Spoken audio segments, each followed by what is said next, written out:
When the Roman statesman Cicero set out to master the art of persuasion, he did not begin with improvisation or natural talent. He began with study. And at the center of that study stood Aristotle's Rhetoric. Centuries later, during the Renaissance, scholars treated this work not as a relic of antiquity, but as a practical manual for shaping public life. And even to this day, it quietly underlies the way lawyers argue, politicians speak, and founders pitch ideas to investors. Rhetoric is not a book about manipulation in the crude sense. It is a book about understanding how human beings are moved by words, how judgment is shaped, and how decisions are made. The core problem it addresses is simple yet profound. Why do some arguments change minds while others, even when true, fall flat? In this summary, you will learn the framework Aristotle built for persuasion and how it can be applied consciously in modern conversations, leadership, and communication. Introduction to the author. Aristotle was not merely a philosopher in the abstract sense. He was a teacher, a scientist, and a careful observer of human behavior. Born in 384 BCE, he studied for 20 years in Plato's academy before eventually founding his own school, the Lyceum in Athens.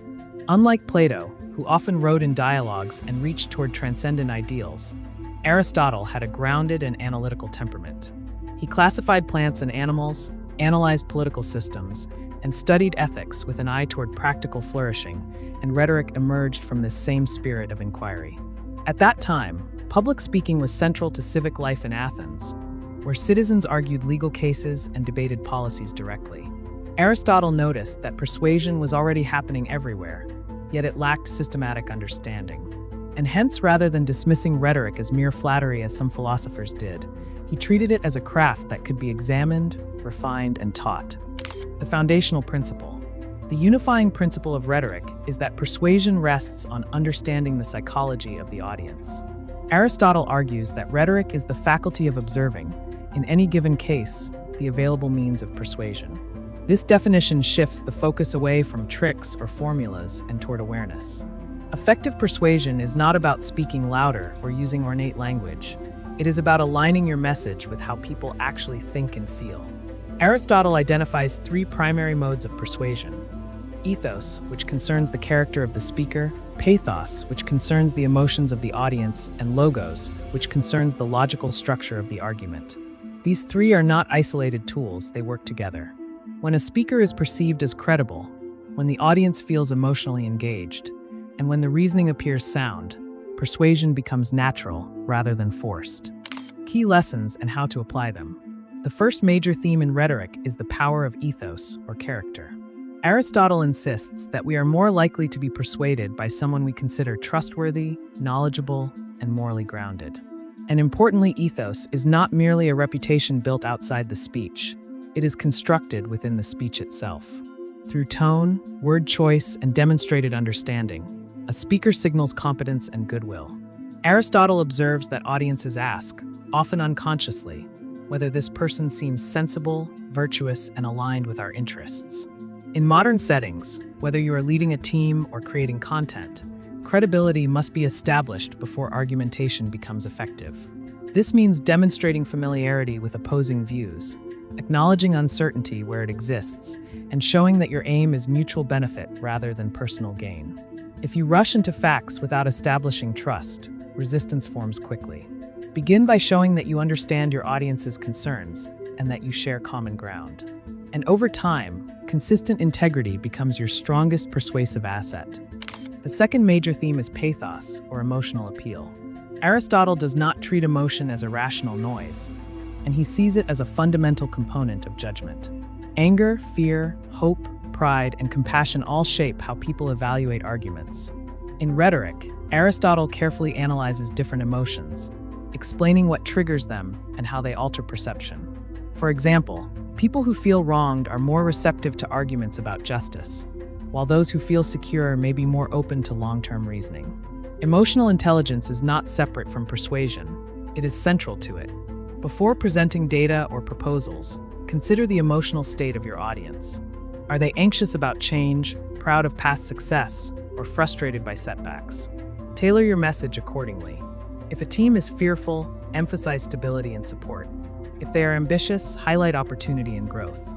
But remember, this does not mean manufacturing emotion artificially. It means recognizing and addressing what is already present, because when people feel understood, they listen more openly. The third major theme is logos, or logical reasoning. Aristotle breaks down the structure of arguments into components such as premises, conclusions, and examples. He introduces the concept of the enthymeme, which is a rhetorical syllogism where one premise is implied rather than explicitly stated. This subtle technique works because audiences often enjoy completing the reasoning themselves, which increases their sense of ownership over the conclusion. Aristotle also distinguishes between different types of rhetoric, including deliberative rhetoric about the future, forensic rhetoric about the past, and epideictic rhetoric that praises or blames in the present. Each type demands a different kind of reasoning. This teaches us that clear structure enhances persuasive power. When presenting an idea, ensure that your reasoning flows logically from shared assumptions toward a clear conclusion. Use examples and analogies that resonate with the listener's experience. Avoid overwhelming your audience with excessive data, and instead select the strongest points that directly support your claim. Additionally, be aware of the context. If you are discussing future strategy, focus on consequences and benefits. If you are resolving a past conflict, focus on fairness and accountability. In short, precision in reasoning builds confidence and reduces misunderstanding. Synthesis and critique. Aristotle's rhetoric remains strikingly relevant because human psychology has not fundamentally changed. In an age of social media, political polarization, and constant information flow, persuasion often feels chaotic, yet the same principles of ethos, pathos, and logos still operate beneath the surface. The book connects naturally with other traditions of wisdom that emphasize character and self-mastery, such as Stoicism, which also values credibility rooted in virtue. However, rhetoric can be misunderstood as a handbook for manipulation. Aristotle himself warns that rhetoric is morally neutral, and its ethical quality depends on the intent of the speaker. The danger lies not in persuasion itself, but in its misuse. But when guided by integrity, rhetoric becomes a tool for clarity and constructive dialogue rather than deception. My takeaway from this book: the most valuable action you can take from rhetoric is to become conscious of how you communicate and how you are persuaded. Before your next important conversation, ask yourself whether you have established trust, understood the emotional climate, and structured your reasoning clearly. Persuasion is not about overpowering others, and it is about aligning truth with human understanding. If you found this exploration meaningful, consider engaging further with these classical works and reflecting on how they shape your daily interactions. The art of rhetoric is not confined to ancient assemblies. It lives wherever words influence decisions, which is everywhere.